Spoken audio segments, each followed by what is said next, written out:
woman. Before you say to that man, you can have a day off and you're allowed to be sad today, you will only even get with him. Let me change that. You will only even acknowledge he exists if he's ignored how he feels 99% of the time before that. Because if he was sad most of the time before that, he never would have got to a place where he could attract a woman like you. The man who works in Starbucks, who's sad all the time, you won't reply to him. Neither will any other female. So for women to come along and pretend they give a fuck about the fact that most men are basically invisible. There is not a female on the planet who's invisible today. You can be a 4, overweight, fat, you'll still go to the club and get attention. 99% of the men go to the club and nobody even fucking talks to them. If they try and talk to a girl, they get blanked and ignored and told to f. Most men are absolutely and utterly invisible. This is the truth about masculinity, right? It's very easy for women to sit here and complain about the top 2% of men because I dealt with this guy, he's arrogant, blah, blah, blah, blah. Most men don't even fucking exist. I'm not going to get the same, I'm not going to get the same way you're going to get there. You may get there by going point A to point B. I might go point C to D to E to F, but I'm going to be there the same way you are, just a little harder. That's how I train my brain. So it's just different. I'm a different thinker. It's in the same way when I see people wearing like fucking Dior dripped out and this and that. And it's like, that used to be me.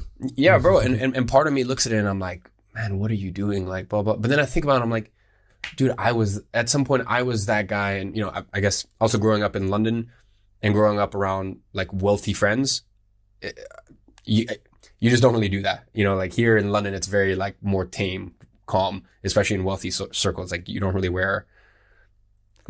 most people don't really wear brand. And we'll see what happens this winter. And it's very terrifying to me, especially here, you know, because your energy prices have gone way out of control and that's going to hurt a lot of poor people and certainly around the world as well. The World Bank already estimated that we've put 350 million people into what they call food insecurity.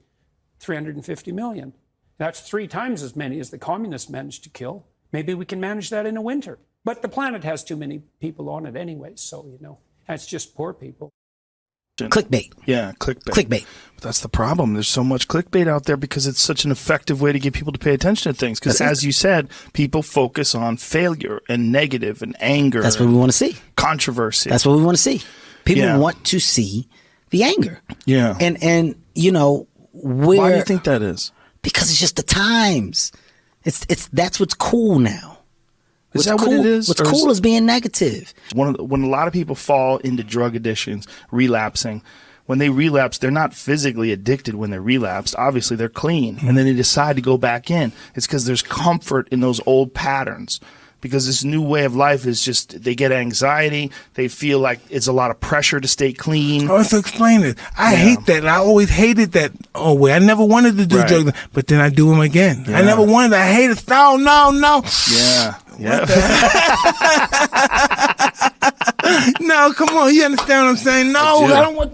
Yeah. Fuck, I don't want that. Next and then once you do partying. that, then you're going all out now. You got the liquor there, the girl. Oh man, this is just a dark, vicious cycle. It's real dark. Yeah. It's self-destructive. Real dark. Yeah. It's all about ego inflating and self-deprecating, self-destruction. It also alleviates you from the responsibility of improving.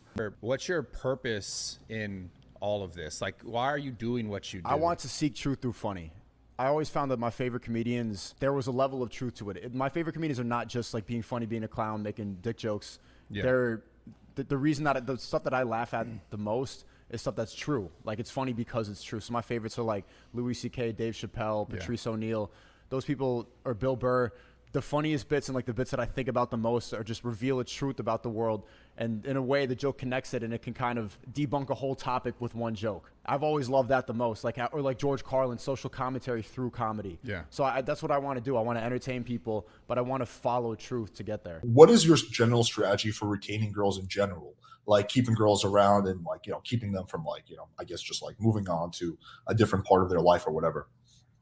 What are their options? I mean, what are their options? If you have a girlfriend and you're worried, oh, I need to somehow keep her and retain her because she's going to leave me for someone else, that's more of a you problem than a me problem. As I said, with you know, if I have a girlfriend, she'll genuinely fall in love with me, and she's fallen in love with a multi-millionaire, 6'4" kickboxing champion with a cool, fun lifestyle, a nice, big, comfortable house. I'm not worried. she's going to get, day gamed when she goes to Starbucks and some guy's going to fucking pick her up. I don't worry about that. So I don't feel I have to necessarily try to retain women. The secret is work on yourself.